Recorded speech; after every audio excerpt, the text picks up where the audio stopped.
तर अहमदनगरमध्ये सुद्धा जामखेड परिसरात पहाटेपासूनच मुसळधार पावसाला सुरुवात झालेली आहे। पावसामुळे लेंडी नदीवरचा पूल पाण्याखाली गेलाय। अनेक गावांचा संपर्कही तुटलेला आहे।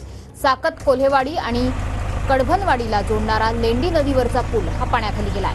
पुलाच्या दुसऱ्या बाजूला अडकलेल्या लोकांना अक्षरशः जेसीबीच्या मदतीने बाहेर काढण्यात येत आहे। तर सध्याची ही दृश्य आपण बघतो आहोत। अहमदनगरमधली ही दृश्य आहेत। अडकलेल्या लोकांना जेसीबीच्या मदतीने सध्या बाहेर काढलं जात आहे। अनेक ठिकाणी मुसळधार पाऊस झाला आणि त्यामुळे लेंडी नदीवरचा पूल पाण्याखाली गेला। हा पूल पाण्याखाली गेल्यामुळे दोन गावांचा संपर्क देखील तुटला। पलीकडच्या बाजूला असणाऱ्या लोकांना, पुराच्या पाण्यात अडकलेल्या लोकांना आता जेसीबीच्या सहाय्याने बाहेर काढलं जात आहे।